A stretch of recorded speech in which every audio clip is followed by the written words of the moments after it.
Hello everyone. आज की video में हम करने जा रहे हैं पीवाईक्यू सीरीज़ 5 लेक्चर 4, जो कि कंटिन्यूस हमारे इस सेशन में रह रहा है। आपको देख रहे हैं कि डेली हम आपको करा रहे हैं जो टॉप 30 लेक्चर्स हैं परमार एसएससी के, उसके पूरे डिजिटल नोट्स का वीडियो सॉल्यूशन। ठीक है, तो इन सभी के 30 सीरीज़ के क्रम में हम आज हम करने जा रहे हैं आपके सामने कि लेक्चर नंबर हमारा 4 है। ठीक है, तो चलिए लेक्चर नंबर 4 शुरू करते हैं। और आप चैनल पे पहली बार हमारे कनेक्ट हो रहे हैं दोस्तों, तो please subscribe the channel so you get the notification from each and every video. और क्वेश्चन नंबर 1 आपके सामने ये है, इसको पढ़ते हैं और ध्यान देते हैं। देखो, अभी एसएससी सीजीएल का कोई ठिकाना नहीं है, कब तक होता है कब नहीं होता है। ऑलरेडी इतना धांधली चल रहा है कि कहीं सिलेक्शन फेज 9-13 में, फिर अभी स्टेनो चल रहा है। इस समय स्टेनो में भी कुछ गड़बड़ देखने को मिल रहा है बच्चों के द्वारा, तो उनका कोई कहने का नहीं है कब एग्ज़ाम ये दे सकते हैं। आप इससे अच्छा अपना प्रिपरेशन करते रहिए। तो क्वेश्चन नंबर 1 देखते हैं क्या लिखा है कि भारतीय संविधान में उल्लिखित मौलिक अधिकार नहीं है। तो वोट देने का अधिकार जो है वो राइट टू वोट भारतीय संविधान में एक मौलिक अधिकार नहीं है। और मौलिक अधिकार को हम दोस्तों मैग्ना कार्टा या भारत का मैग्ना कार्टा कहा जाता है मौलिक अधिकारों को। अब बात करते हैं मौलिक अधिकार। तो मौलिक अधिकार जो है हमारे अनुच्छेद 12 से 35 तक में दिए गए संविधान के भाग 3 में। ठीक है, संविधान के पार्ट 3 में 12 से 35 तक दिए गए हैं आपके मौलिक अधिकार। अब बात करते हैं मौलिक अधिकारों के बारे में आगे कि अमेरिका के संविधान से इनको लिया गया है। मौलिक अधिकार योग्य हैं लेकिन निरपेक्ष नहीं, मतलब ये जस्टिसिएबल हैं। इनको हम कोर्ट में जाके इनके बारे में अपने लिए कह सकते हैं कि ये हमारा अधिकार है, लेकिन ये निरपेक्ष नहीं है। ये सैंक्रोसैक्ट स्थायी नहीं है, मतलब पवित्र या स्थायी नहीं है। ये बाध्य योग जस्टिसिएबल परिवर्तनी के हैं। इनके द्वारा हम कोर्ट में जाकर खड़े हो सकते हैं और बता सकते हैं कि ये हमारे लिए, ये हमारा अधिकार है। अब मौलिक अधिकार के अनुच्छेद के बारे में बात कर लेते हैं कि कहाँ से कहाँ तक इनका उल्लेखित किया गया है। तो मौलिक अधिकार हमारे ये 6 प्रकार के अधिकार होते हैं। पहले 6 थे, फिर उसके बाद 7वां जोड़ा गया है और फिर उसको हटा भी दिया गया है। ठीक है, तो मौलिक अधिकार टोटल इस समय हमारे पास 6 हैं, जो कि फर्स्ट नंबर पे है संविधान का समानता का अधिकार। अनुच्छेद 14 से लेकर 18 तक देखने को मिलेगा आपको। इसमें 5 अधिकार देखने को मिलेंगे आपको। नेक्स्ट है स्वतंत्रता का अधिकार, राइट टू फ्रीडम। ये आपको अनुच्छेद नंबर 19 और 20, 21, 22, तो 5 पहले में है। उसके बाद 4 आर्टिकल देखने को मिलेंगे इसमें आपको। फिर है शोषण के विरुद्ध अधिकार, तीसरा ये है हमारे 23 और 24, आर्टिकल 23 और 24 में जो है शोषण के विरुद्ध अधिकार दिया गया है। फिर उसके बाद है धार्मिक स्वतंत्रता का अधिकार, अनुच्छेद 25 और 28 में है। उसके बाद है सांस्कृतिक एवं शिक्षा संबंधी अधिकार, अनुच्छेद 29 और 30 में दिया गया है। फिर 6 नंबर पे आता है संवैधानिक उपचारों का अधिकार, अनुच्छेद 32 में ये दिया गया है संवैधानिक उपचारों का अधिकार। मूल संविधान में टोटल 7 मौलिक अधिकार थे। उसके बाद वर्तमान में एक हटा दिया गया है 44वें संविधान संशोधन 1978 के द्वारा, जो कौन सा है संपत्ति का अधिकार, जो कि अनुच्छेद 301 के अंतर्गत अब इसको बना दिया गया है कानूनी अधिकार। ठीक है, तो 19 के 1F में लिखा हुआ था अनुच्छेद 31 जो था ये संपत्ति का अधिकार था। इसको बाद में भाग 12 में डाल दिया गया है संविधान के, जो कि कानूनी अधिकार बन गया है, जो कि अनुच्छेद अब 301 में 300 के ए में देखने को आपको मिलेगा। क्वेश्चन नंबर 2 है आपके सामने दोस्तों, किसे भारत का नागरिक बनने की शर्त के रूप में गलत तरीके से सूचीबद्ध किया गया है। इसके डिजिटल नोट्स आपको डिस्क्रिप्शन में मिल जाएंगे, वहाँ से आप जाके इसको डाउनलोड कर लेना। टेलीग्राम चैनल दी गई है। किसे भारत का नागरिक बनाने की शर्त के रूप में गलत तरीके से सूचीबद्ध किया गया है, तो ये है कि प्राकृतिकरण द्वारा हम भारत में नागरिकता पा सकते हैं दोस्तों, वंशानुगत द्वारा नागरिकता पा सकते हैं आप, और जन्म से आप नागरिकता पा सकते हैं अगर आपने जन्म यहाँ लिया है। लेकिन संपत्ति किसी की अधिग्रहण करके इसके माध्यम से नागरिकता नहीं पा सकते हैं भारत में। ठीक है, ऐसा कोई संविधान में उल्लेखित नहीं है। अब देखिए भारत के अंदर क्या होता है कि एकल नागरिकता होती है, मतलब सिंगल सिटीजनशिप। लेकिन यूएसए के अंदर आपको डुअल सिटीजनशिप देखने को मिलेगा, मतलब आप यूएसए के भी आप नागरिकता ले लीजिए, इंडिया के भी ले लीजिए, तो यूएसए में रह सकते हैं, कोई दिक्कत नहीं है। देखते कई लोग अपने यूएसए में भी रह रहे हैं, भारतीय लोग हैं। लेकिन जो भारत के अंदर है वो सिर्फ सिंगल सिटीजनशिप चलता है, और सिंगल सिटीजनशिप का हमने प्रावधान यूके से ग्रहण किया है, मतलब यूनाइटेड किंगडम से। अब हम बात करते हैं दोस्तों नागरिकता की, सिटीजनशिप की। तो नागरिकता आपके संविधान के भाग 2 में दिया गया है, अनुच्छेद 5 से 11 तक। ठीक है, याद रखेंगे 5 से 11 तक सिटीजनशिप के बारे में दिया गया है। एकल नागरिकता जैसे ब्रिटेन के संविधान से लिया गया है। यूएसए में दोहरी नागरिकता का प्रावधान है। अनुच्छेद 5 कहता है कि संविधान के लागू होने के समय निवास के आधार पर नागरिकता आपको दी जाएगी। कैसे? कुछ शर्तें इसमें दी गई हैं कि वह व्यक्ति भारत में जन्मा हो, उसके माता पिता में से किसी एक का जन्म भारत में हुआ हो, संविधान के लागू होने के कम से कम 5 वर्ष पहले से भारत में निवास कर रहा हो। ये अनुच्छेद 5 के अंतर्गत कुछ कंडीशंस दी गई हैं। अनुच्छेद 6 में है कि पाकिस्तान से भारत आने वालों के लिए नागरिकता है, अनुच्छेद 6 में। अनुच्छेद 7 में है भारत से पाकिस्तान जाने वाले और फिर पुनः पाकिस्तान से भारत आने वालों के लिए नागरिकता है। अनुच्छेद 8 है कि वह व्यक्ति जो भारतीय मूल का हो परंतु संविधान लागू होने के समय वह भारत के क्षेत्र में निवास नहीं कर रहा हो, उसको भी नागरिकता दी जा सकती है।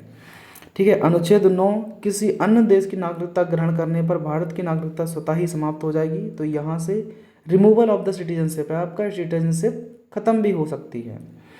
तो ऐसा मत सोचना खत्म नहीं होगी। अनुच्छेद 10 कहता है कि नागरिकता अधिकारों की निरंतरता के बारे में है। अनुच्छेद 11, नागरिकता में कोई भी न्याय, नियम, विधि, कानून या संशोधन केवल संसद ही कर सकती है, इसके अलावा कोई और नहीं कर सकता है नागरिकता अधिनियम में। अब देखिए, नागरिकता संशोधन अधिनियम जो है वो 1955 का अधिनियम बना था, जिससे कि नागरिकता प्राप्त करने के कई नियम दिखाए गए हैं कि जन्म से, वंशानुक्रम से, वंशक्रम से, पंजीकरण के द्वारा आपका ओरिजिन इंडिया में हुआ हो, देशीकरण से और भारत में सम्मिलित होने से। ठीक है, तो इतने तरीके से नागरिकता प्राप्ति के उल्लिखित प्रावधान हैं। और नागरिकता समाप्ति की क्या है? स्वतः त्याग की घोषणा, कि आप पहले ही कह दो कि नहीं मुझे भारत में नहीं रहना है, तो आपकी नागरिकता को हटा दिया जाएगा। वंचित किया जाना या फिर पर्यावसन, आप हमेशा के लिए इंडिया छोड़ के चले गए तो इस कंडीशन में भी आपकी नागरिकता खत्म हो जाएगी। पंजीकरण से नागरिकता प्राप्त करने के लिए 7 वर्षों तक भारत में रहना होगा। अगर आप पंजीकरण के द्वारा भारत में नागरिकता पाना चाहते हैं तो मिनिमम 7 वर्ष तक रहना होगा। और अगर देशीकरण से सिटीजनशिप प्राप्त करना चाहते हैं तो 12 वर्षों तक भारत में रहना अनिवार्य होगा। नागरिकता संशोधन अधिनियम 2019 का जो सिटीजनशिप अमेंडमेंट एक्ट आया है, CAA जिसको बोलते हैं, सिटीजनशिप अमेंडमेंट एक्ट, इसके द्वारा हुआ क्या है कि देखो 3 देशों को कौन कौन से, अफगानिस्तान, पाकिस्तान और बांग्लादेश, इनको मान्यता दी गई है कि इधर से जो लोग आएंगे उनको हम भारत का नागरिकता दे देंगे। कैसे?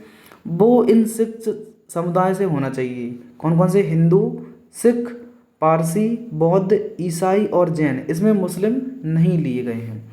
अब देखो, इन देशों से आने वाले लोगों को क्या है, 12 वर्षों के बजाय 6 वर्ष ही भारत में रहना पड़ेगा, तब नागरिकता दी जाएगी, ऐसे नहीं दी जाएगी। ठीक है, तो इतना आसान नहीं है भारत के अंदर सिटीजनशिप नागरिकता लेना। कौन सी भारतीय संविधान की संघीय विशेषता नहीं है? क्वेश्चन नंबर 3 में तो हमारी अखिल भारतीय जो सेवाएं हैं, ठीक है, कमीशंस, वो भारतीय संविधान की संघीय विशेषता नहीं है। मजबूत केंद्र वाला संघ कनाडा से लिया गया है। राज्यपाल का कार्यकाल जो है, भारत शासन अधिनियम, ये 1935 से लिया गया है राज्यपाल का कार्यकाल। आगे हम बात करते हैं संघीय विशेषताओं के बारे में। तो संघीय विशेषताएं हमारे संविधान के अंदर लिखित संविधान है, संविधान की सर्वोच्चता, संविधान की कठोरता, न्यायपालिका की स्वतंत्रता, द्विसदनात्मक और दोहरी सरकार, ये देखने को मिलती है। जबकि एकात्मक विशेषता की बात करते हैं तो एकल संविधान, एकल नागरिकता, एकीकृत न्यायपालिका, अखिल भारतीय सेवाएं और आपातकालीन प्रावधान केंद्र और राज्यों की नियुक्ति के बारे में दिया गया है। चलिए क्वेश्चन नंबर 4 के बारे में पढ़ते हैं दोस्तों अब, कि पानी, हवा और बर्फ जैसे विभिन्न एजेंटों द्वारा परिदृश्य को नष्ट करने को क्या कहा जाता है? तो पानी, हवा और बर्फ के द्वारा जो एजेंट नष्ट होते हैं उनको कहा जाता है कटाव। कटाव मतलब इरोजन। ठीक है, तो किस तरीके का है ये? अवसाद तलछटीकरण, किसी तरल में उपस्थित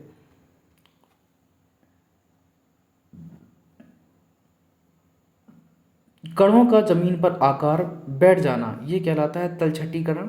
अवक्षय क्या है कि पृथ्वी की सतह पर मौजूद चट्टानों के टूटने या फूटने की प्रक्रिया को हम अवक्षय कहते हैं। कटाव मतलब प्राकृतिक शक्तियों जैसे कि हवा, पानी, बर्फ और गुरुत्वाकर्षण द्वारा मिट्टी, चट्टान और अन्य सामग्रियों का घिसना, ये कहलाता है कटाव। और लास्ट है काया पलट, जिसको बोलते हैं रूप में परिवर्तन। ठीक है।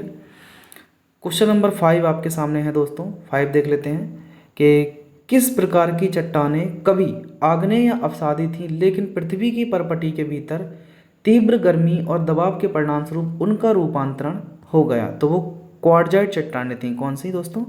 क्वार्टजाइट चट्टानें, जिनका बाद में रूपांतरण हो गया है। अब देखो इनकी चट्टानों के बारे में, चट्टानों के अध्ययन को हम लोग पेंटोलॉजी कहते हैं। 3 प्रकार की चट्टानें पाई जाती हैं: सेडिमेंट्री रॉक, इग्नियस रॉक और मेटामॉर्फिक रॉक्स।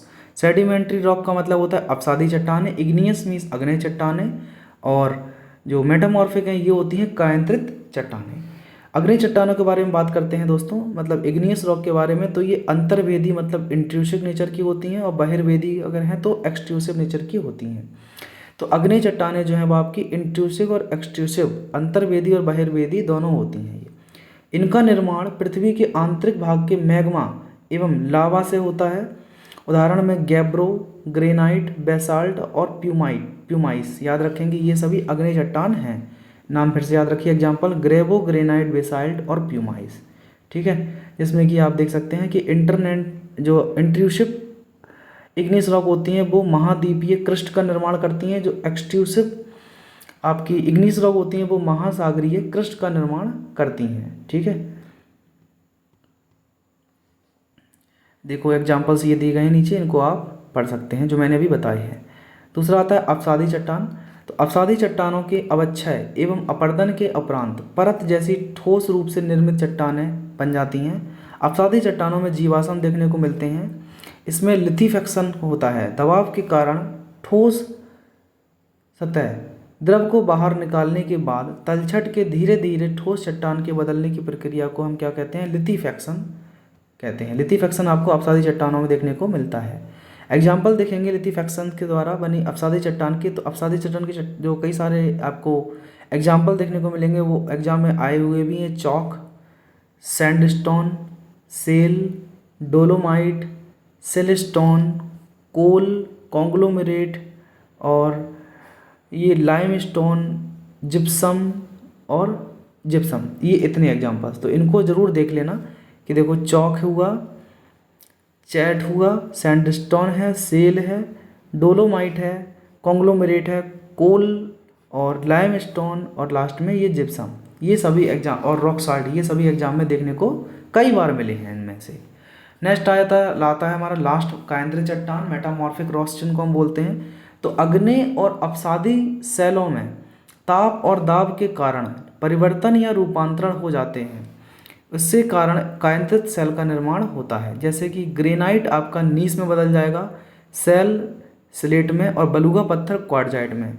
तो ये जो एग्जाम्पल आप देख रहे हैं ये सभी कायांतरित चट्टान के एग्जाम्पल है: नीस, स्लेट और क्वार्टजाइट। ठीक है। कायांतरित चट्टान के एग्जाम्पल संगमरमर भी हैं, सिस्ट है और एम्फीवेलाइट है। ये सभी कायांतरित चट्टान के एग्जाम्पल्स भी देखने को मिलेंगे। अब देखो इनमें जो पत्थर जो होते हैं, ये इनमें जो लाइन बनी होती है इस तरीके के, ये बारी बारी से गहरे और हल्के रंग की पट्टियाँ, जिन्हें बेडिंग कहा जाता है, इनको बेंडिंग कहा जाता है। लेकिन अगर इस तरीके की लाइन आपको मिल रही है देखने को, तो बनने वाली रेखा को इनको लाइनेशन कहा जाता है। तो ये चीज़ें कुछ बड़ी कॉमन सी होती हैं, इनको याद रखना है आपको। अब देखो रॉक चक्र के बारे में है, तो इनको आप ज़रा देखिए और इनको आप पढ़ेंगे किस तरीके से निर्माण होता है इनका। बॉडी वीडियो को पोस्ट करके आप डेफिनेटली इनको देख सकते होंगे, है ना। चट्टानों का अध्ययन आपका पेट्रोलॉजी कहलाता है, ऑलरेडी बताया था। चट्टानों के अध्ययन आपको पेट्रोलॉजी हम कहते हैं।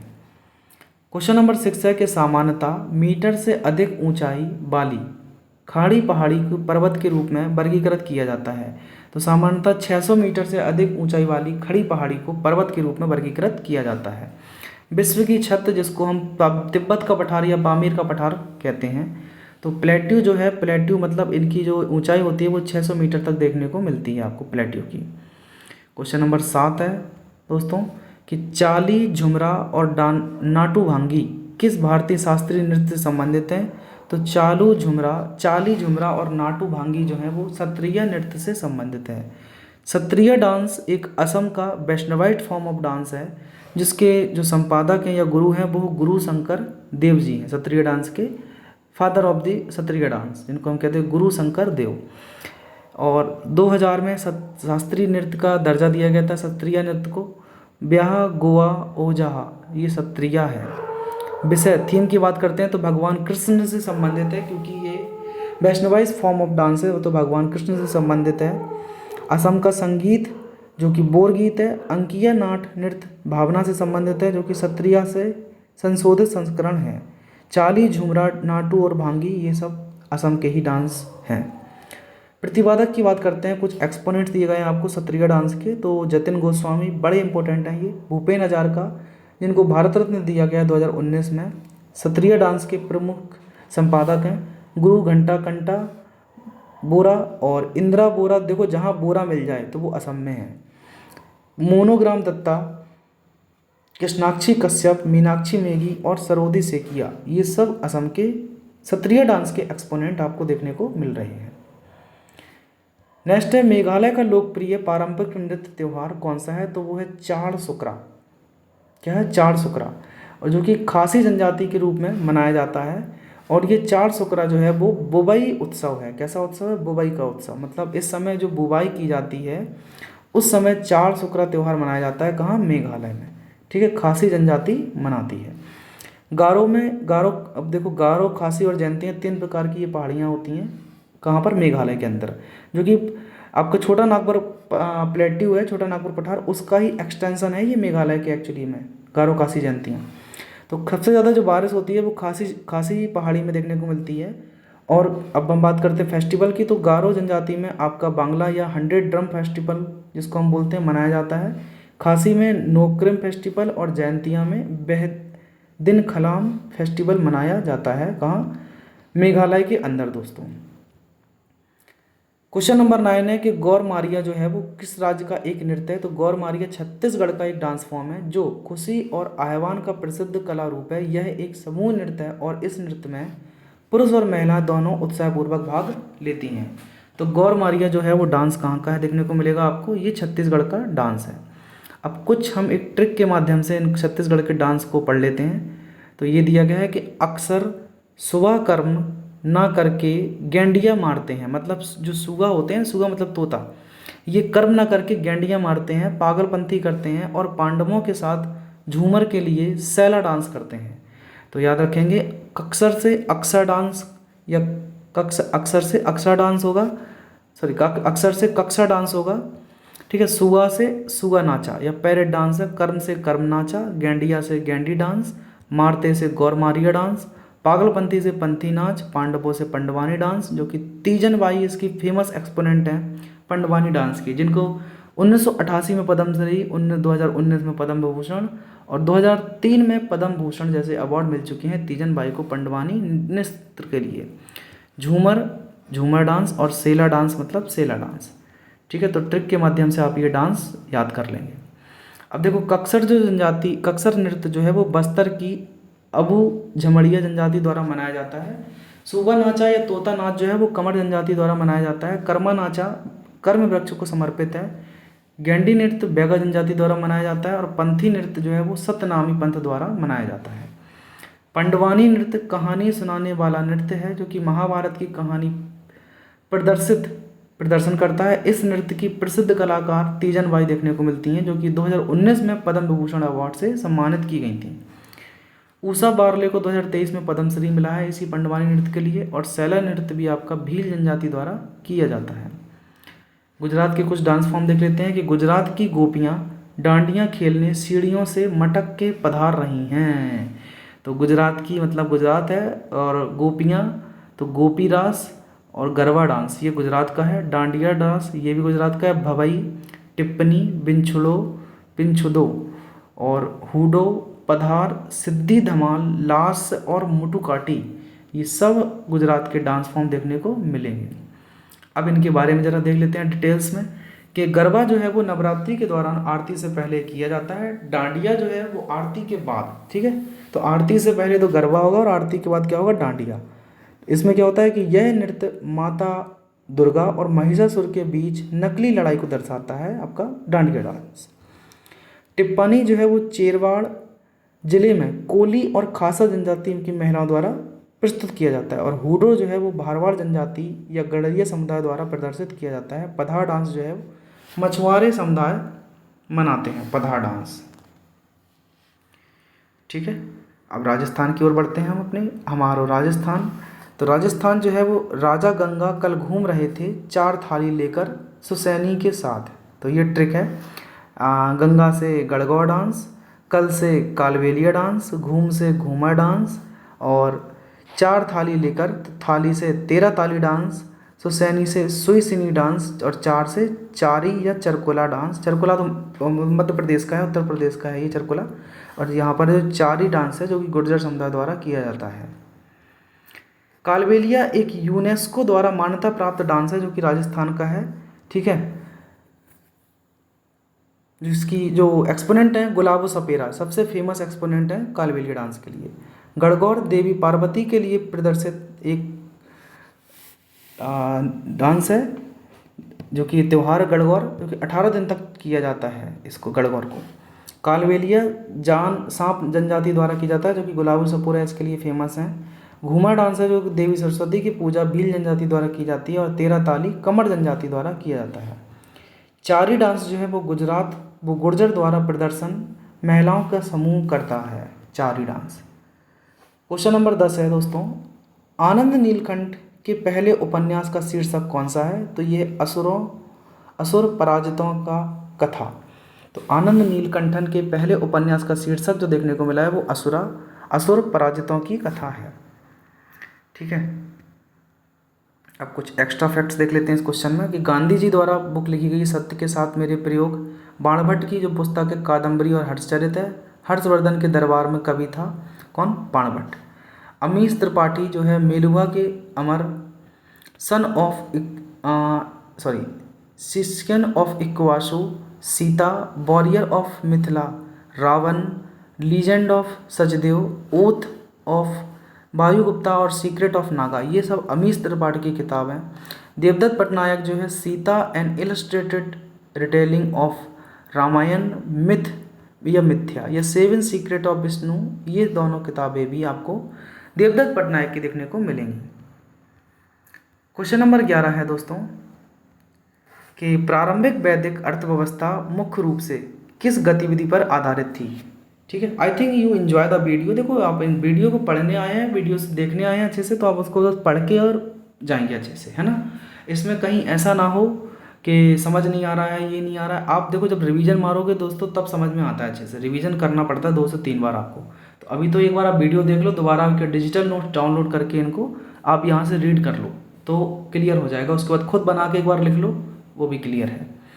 तो प्रारंभिक वैदिक सभ्यता अर्थव्यवस्था मुख्य रूप से किस गतिविधि पर आधारित थी? तो ये चरवाहा मतलब पास्टरल पर आधारित थी।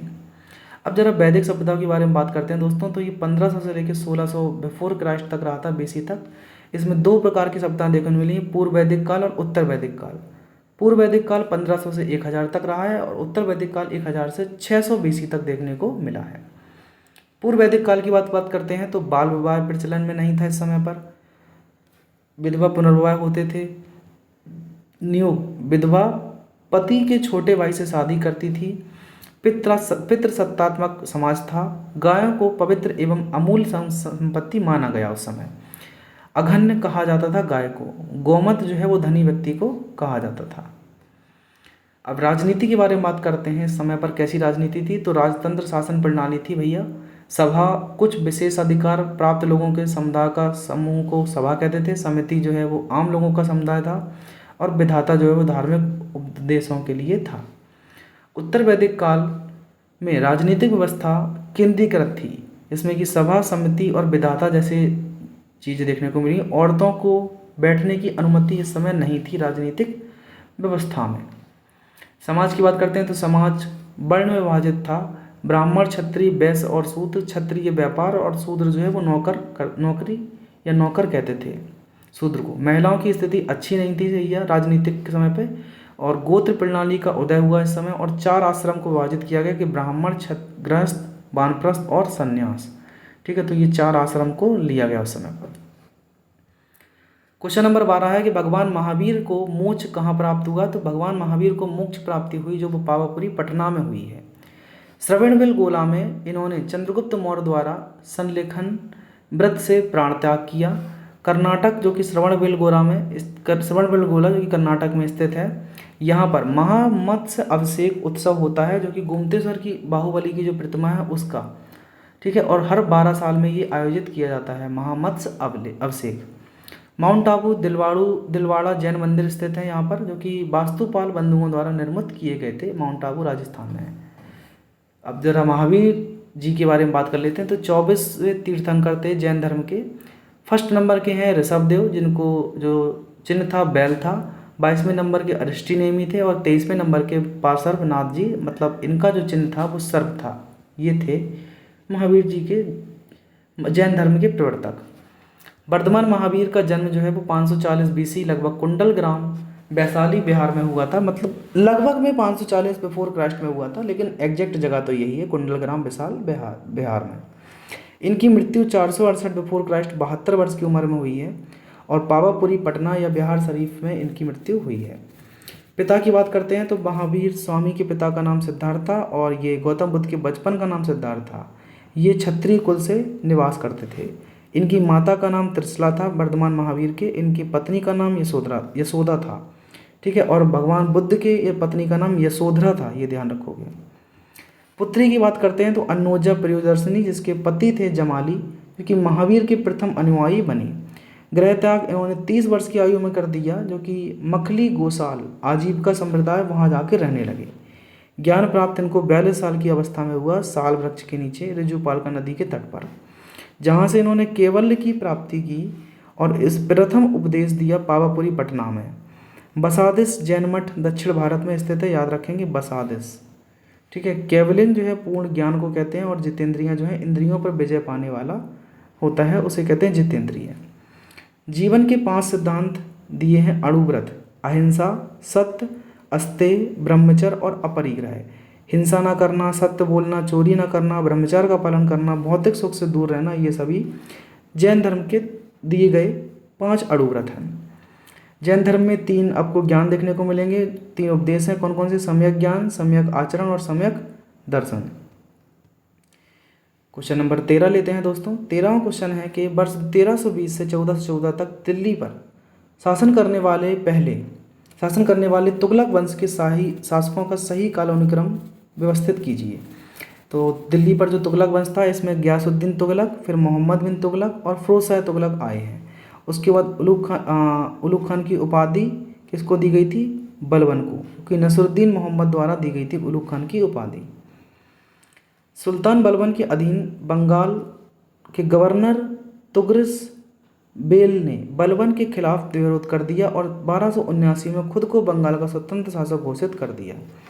फिरोज शाह तुगलक जो कि 1351 से लेकर 1388 ईस्वी तक रहा, इसने क्या क्या किया कि सैनिक को नगद भुगतान नहीं किया, बल्कि उन्हें भूमि राजस्व के आधार पर भुगतान किया जाता था। ठीक है, जिसे बजेहा कहते थे। उसके समय जजिया कर अलग कर बनाया गया, और इसने क्या है कई सारे नहरों की मरम्मत कराई, और हक ए सर्व और हासिल ए सर्व जल कर लगाया। स्थापना इसने किसकी की? फतेहाबाद, हिसार, जौनपुर और फिरोजाबाद।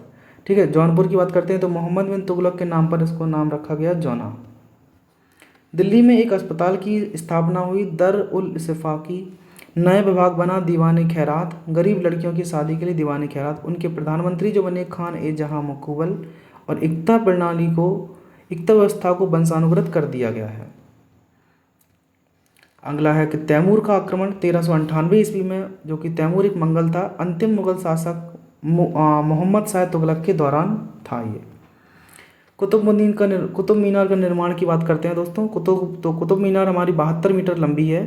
ठीक है, इसका निर्माण कुतुबुद्दीन ऐबक ने पहली मंजिल का निर्माण किया। इल्तुतमिश ने इसकी 3 और मंजिलों को बनवाया, और फिरोज शाह तुगलक ने इसकी 5वीं मंजिल की मरम्मत कराई या बनवाई है, 5वीं मंजिल। क्वेश्चन नंबर 14 है कि दिल्ली सल्तनत की किस प्रणाली का बहमनी और विजयनगर साम्राज्यों पर प्रभाव पड़ा। तो ये इक्तादारी प्रथा, कौन सी है? इक्तादारी प्रथा, जो कि इल्तुतमिश द्वारा शुरुआत की गई थी। इक्तादारी मतलब मुक्ति या बाली है। इसे बहमनी विजयनगर साम्राज्य में नयनकारी प्रणाली कहते हैं। अमर नायक सैन्य कमांडर उस समय होते थे। इक्तादारी खत्म करने की व्यवस्था जो है अलाउद्दीन खिलजी ने शुरू की है। इसको ख़त्म किया इक्तादारी को। शुरू किसने किया था? बहमनी और विजय साम्राज्यों पर प्रभाव पड़ा, इल्तुतमिश द्वारा शुरू की गई थी इक्ता प्रणाली, और ख़त्म किया इसे अलाउद्दीन खिलजी ने। बहमनी साम्राज्य की बात करते हैं दोस्तों, तो अलाउद्दीन हसन बहमन शाह इसके संस्थापक हैं। राजधानी गुलबर्ग है। हसन गंगू के नाम से भी जाना जाता है इनको अलाउद्दीन हसन बहमन शाह को। पराजित किया वारंगल के काकतीय को। आगे है विजयनगर साम्राज्य। तो विजयनगर साम्राज्य 1336 से 1565 ईस्वी तक फलता फूलता रहा। इसका अर्थ है विजय का शहर। हरिहर एवं बुक्का ने 1336 ईस्वी में इस शहर की स्थापना की, और जो कि संगम के पुत्र थे, कर्नाटक विद्या विलास से संबंधित हैं हरिहर और बुक्का। इन्होंने काकतीयों के सामंत एवं बाद में कंपिली के दरबार में मंत्री बने। कौन बने? ये हरिहर एवं बुक्का। बुक्का जो है वो विद्यानगर मतलब विजयनगर संबंधित है। बहमनी, देखो ये है बीच में कृष्णा नदी। कृष्णा नदी के ऊपर बहमनी शासक थे और नीचे विजयनगर। फिर ये कृष्णा नदी है, अभी भी कृष्णा नदी, और नीचे है विजयनगर। ठीक है। क्वेश्चन नंबर 15 लेते हैं कि पादप कोशिका में मौजूद उस कोशिका की पहचान करें जो पशु कोशिका में नहीं होती है। तो वो है प्लास्टिड मतलब लवक। तो पादप कोशिकाओं में प्लास्टिड लवक पाया जाता है, जो कि कोशिका का रसोई घर होता है लवक। इसको यह केवल पादप कोशिकाओं में पाए जाते हैं। ये खुद का डीएनए और राइबोसोम्स में पाए जाते हैं पादप कोशिकाओं में। प्लास्टिड के बारे में बात करते हैं, तो प्लास्टिड दो प्रकार के होते हैं, क्लोरोप्लास्ट, क्रोमोप्लास्ट और ल्यूकोप्लास्ट। क्लोरोप्लास्ट जो कलर प्रदान करते हैं, क्लोरोप्लास्ट हरित लवक के लिए कलर प्रदान करते हैं ये, जो कि क्लोरोफिल वर्णक पाया जाता है, क्योंकि इसमें हरित लवक में पीले नारंगी वर्णक भी पाए जाते हैं। क्लोरोप्लास्ट प्रकाश संश्लेषण की सहायता से भोजन बनाने में के लिए सौर ऊर्जा का उपयोग करता है, और क्लोरोफिल द्वारा इनका रंग हरा होता है। आगे है ल्यूकोप्लास्ट, जो कि सफ़ेद और रंगहीन लवक होता है, जिसमें कि स्टार्च हुआ, ऑयल्स हुए, प्रोटीन पदार्थों का संग्रह करता है ये। अमाइलोप्लास्ट जो है वो कार्बोहाइड्रेट है। एल्यूरोप्लास्ट प्रोटीन, और एलियोप्लास्ट जो है वो क्या है? वसा है। नेक्स्ट हम बात करते हैं बर्नी लवक की मतलब क्रोमोप्लास्ट की। तो टमाटर को जो है, टमाटर में लाइकोपिल नाम का रंग पाया जाता है, जिसका लाल रंग होता है, वो क्रोमोप्लास्ट के द्वारा पाया जाता है। मिर्च में कैप्सिंथिन रंग पाया जाता है, किसके द्वारा? इसी के द्वारा, किसके? क्रोमोप्लास्ट के। नेक्स्ट देखते हैं पादप कोशिका और जंतु कोशिका में, अच्छा पशु कोशिका और पादप कोशिका में अंतर। देखो पादप कोशिका और जंतु कोशिका, तो पादप कोशिका में कोशिका भित्ति कोशिका का सबसे बाहरी आवरण है। पादप कोशिकाओं में कोशिका भित्ति और कोशिका झिल्ली दोनों होती हैं, जबकि जंतु कोशिकाओं में कोशिका झिल्ली या प्लाज्मा झिल्ली कोशिकाओं का सबसे बाहरी आवरण है। जंतु कोशिकाओं में केवल कोशिका झिल्ली होती है, लेकिन कोशिका भित्ति नहीं होती है।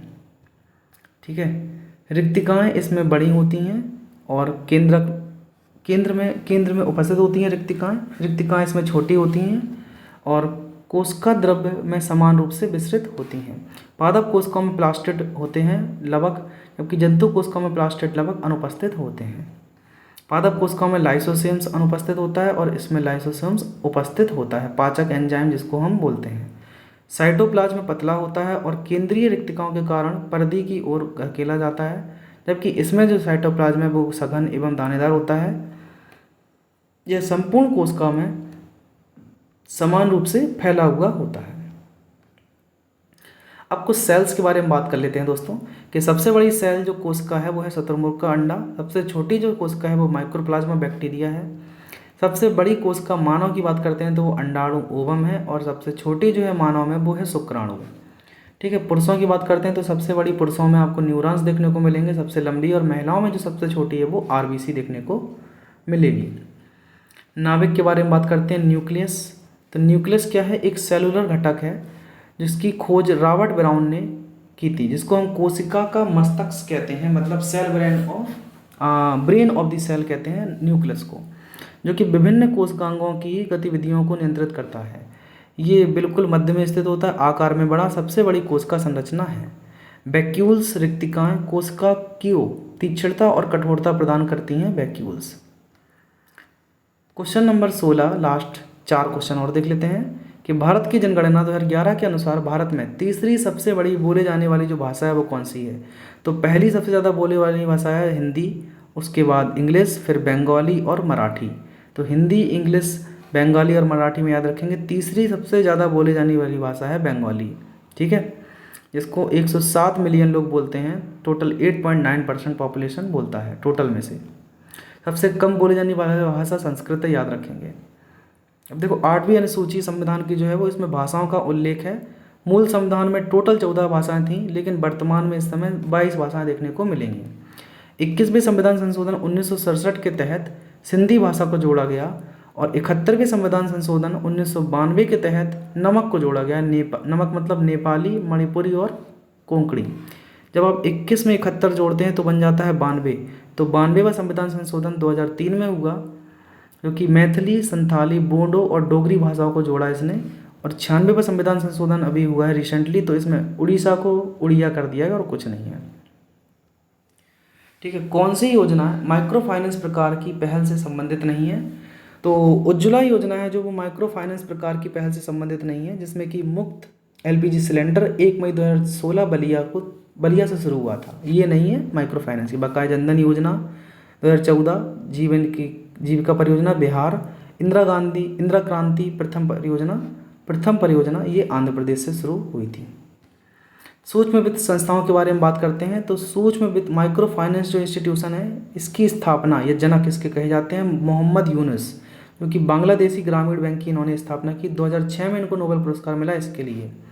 भारत में और जो सेवा नाम करके सेल्फ एम्प्लॉयमेंट वर्कर्स एसोसिएशन 1976 में अहमदाबाद में स्थापित किया गया, जो कि स्वरोजगार महिला संघ है, ठीक है। वुमेन एसोसिएशन है, वर्कर नहीं, वुमेन एसोसिएशन। क्वेश्चन 18 है कि कौन सा कथन सत्य है, बताइए। तो उच्च मुद्रास्फीति का अर्थ है कम वास्तविक जीडीपी, अन्य सभी चीज़ें समान रहने पर हैं। जबकि मूल अगर 200 है तो नाम मात्र जीडीपी आपकी वास्तविक जीडीपी के समान होगी? नहीं, नाम मात्र जीडीपी वास्तविक जीडीपी के समान नहीं होगी। अब जरा जानते हैं कि वास्तविक जीडीपी क्या है। देखो, आधार वर्ष को आधार मानकर प्रभाव के रूप में जाना जाता है इसको। स्थिर कीमतों पर इसकी गणना की जाती है। यह मुद्रास्फीति समायोजित है। आगे है कि इरविन फिशर उल्लेख इस प्रकार किया है कि मौद्रिक भ्रम की अवधारणा दी गई है। नाम मात्र जीडीपी के बारे में बात करते हैं तो मुद्रास्फीति के कारण वास्तविक जीडीपी से अधिक देखने को मिलती है नाम मात्र जीडीपी। मौजूदा कीमतों पर गणना की जाती है। मुद्रास्फीति समायोजन नहीं है नाम मात्र जीडीपी में, ठीक है। आगे है पार्ले जी। तो 100 रुपीज़ आपने सपोज खरीदा और नाम मात्र जीडीपी लगी उस पर, तो पार्ले जी हो गया 200 रुपये का, मतलब डबल हो गया रेट। ये क्या हुआ, आपने 10 खरीदे तो एक दस रुपये का 10 खरीदे तो 100 रुपये के हो जाएंगे। एक 10 का 20 खरीदे, टोटल 200 के हो गए। कितना बढ़ोतरी हुई? तो 100 रुपये की। तो मुद्रास्फीति की बात करते हैं तो गणना करने के लिए जीडीपी डिफ्लेक्टर निकाला जाता है, जो कि मूल सूचकांक है। तो कैसे निकालेंगे जीडीपी डिफ्लेक्टर? कि नाम मात्र जीडीपी जो कि स्टार्टिंग में थी और वास्तविक जीडीपी ये क्या है। तो वास्तविक जीडीपी नाम मात्र जीडीपी मतलब 100/100, ये पूरा 100% रहता है, ठीक है। इसमें आधार वर्ष जो बेस इफेक्ट रहता है। आगे मुद्रास्फीति के बारे में बात करते हैं। तो समय के साथ साथ विभिन्न माल और सेवाओं की कीमतों में होने वाली एक समान बढ़ोतरी को हम मुद्रास्फीति कहते हैं। क्रय शक्ति परचेजिंग पावर कम या घटती है। मुद्रास्फीति के दौरान ऋणी उधारकर्ता के ऋणदाताओं की तुलना में अधिक लाभ होता है।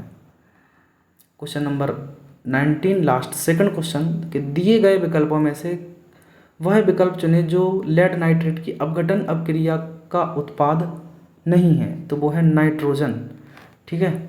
ऊष्माक्षेपी और ऊष्माशोषी अपक्रियाओं के बारे में जान लेते हैं कि देखो, एक ऊष्माक्षेपी अपक्रिया एक रासायनिक अपक्रिया है जो प्रकाश एवं ऊष्मा द्वारा ऊर्जा मुक्त करती है, जबकि ऊष्माशोषी अपक्रिया जो है वो ऊर्जा अवशोषित करती है, ये मुक्त नहीं करती है।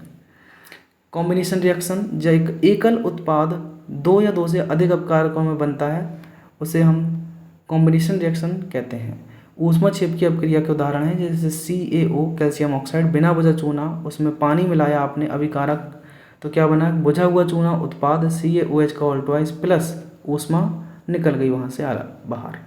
नेक्स्ट है कोयले का जलना, तो ये दहन अपक्रिया के द्वारा C+O2 CO2 बनता है। अधिकांश संयोजन अपक्रियाएं ऊष्माक्षेपी अपक्रियाएं, लेकिन सभी नहीं हैं ऊष्माक्षेपी अपक्रिया। प्राकृतिक गैस का जलना CH4 2O2, तो क्या बनता है CO2 + 2H2O, मीथेन गैस। अपघटन अपक्रिया होता है डिकम्पोजिशन, के एक अभिकारक ऊष्मा प्रकाश विद्युत का उपयोग करके सरल उत्पादों में टूट जाता है, इसे बोलते हैं डिकम्पोजिशन रिएक्शन। जैसे कि ये देखो FeSO4 टूट गया है 2FeSO2 FO3 और SO2 और SO3 में, ठीक है। फेरस सल्फेट जो है वो फेरिक ऑक्साइड में चेंज हो गया। चूना पत्थर या लाइम CaCO का होल थ्राइस, तो ये बन जाता है CaO और CO2। और लेड नाइट्रेट जो बन जाता है लेड ऑक्साइड और नाइट्रोजन डाइऑक्साइड, जो कि भूरी जाग देता है और ऑक्सीजन गैस निकल जाती है। ऑक्सीजन गैस की खोज जोसेफ प्रिस्टले ने की थी। ऑक्सीजन एक रंगहीन गैस है। Last question of this lecture, स्थायी ऊतक की विशेषताएं है क्या है? तो अंतरकोशिकीय रिक्त स्थान इसमें मौजूद होते हैं स्थायी ऊतक की विशेषता में, ठीक है। इनमें अंतरकोशिकीय रिक्त स्थान मौजूद होते हैं। पादप ऊतक जो है वो समान संरचना वाली कोशिकाओं का एक साथ संयुक्त समूह एक विशिष्ट कार्य करने के लिए एक ऊतक का निर्माण करता है, उसे हम पादप ऊतक कहते हैं। पादप ऊतक कहते हैं। ऊतक के प्रकार की बात करते हैं तो ये विभाज्य ऊतकी ऊतक होते हैं, मतलब मेरिस्टेमेटिक टिश्यूज होते हैं जो कि उपस्थित होते हैं पौधों के बढ़नी क्षेत्र में, जो कि ग्रोइंग रीजन्स में, जड़, सूट और ETC इनमें रहता है, जड़ और सूट्स में। आकार इनका गोलाकार, अंडाकार, आयताकार होता है। अंतरकोशिकीय स्थान अनुपस्थित, इंटरसेलुलर स्पेस जो है वो अब्सेंट रहता है। वैक्यूल्स अनुपस्थित होते हैं। साइटोप्लाज्म डेंस और घना होता है। सेल वॉल सेलुलोज की बनी होती है। न्यूक्ली जो है प्रमुख प्रोमिनेंट है। न्यूक्ली कोशिका विभाजन जो है वो सेल डिवीजन इनमें पाया जाता है। आगे विभाज्य ऊतकी ऊतक के प्रकार देख लेते हैं कौन कौन से हैं। तो ये एपिकल मेरिस्टेम है जो कि अंकुर और जड़ के शीर्ष में मौजूद होते हैं, जड़ एवं तने की लंबाई बढ़ाते हैं। नेक्स्ट है इंटर कैलरी मेरिस्टेम, तो ये पत्तियों एवं इंटरनोड्स के आधार पर मौजूद होते हैं जो कि पत्तियों और इंटरनोड्स की लंबाई बढ़ाते हैं, ठीक है। स्थायी ऊतक लास्ट है परमानेंट टिश्यूज, तो परमानेंट टिश्यूज में आपको कोशिकाएं विभाजित होने की क्षमता खो देते हैं। यह एक विशिष्ट भूमिका है जो कि स्पेसिफिक रोल निभाते हैं। तो we have completed lecture number 4 दोस्तों इन PYQ सेशन पार्ट 5 में, ठीक है। तो हमने लेक्चर 4 कंप्लीट कर लिया है। अब हम आपको मिलेंगे नेक्स्ट लेक्चर नंबर 5 में। Till then take care, bye bye, keep revising it, download the notes from the description box, you can download from there, आपको वहाँ से इंस्ट्रक्शन मिल जाएंगे आगे जाने के लिए, डाउनलोड करने के लिए। Okay, till then take care, bye bye, अपना ख्याल रखें और रिवाइज करते रहें। कुछ भरोसा नहीं है SSG का, भी कभी भी एग्जाम ये कर देगी, ठीक है। बाय।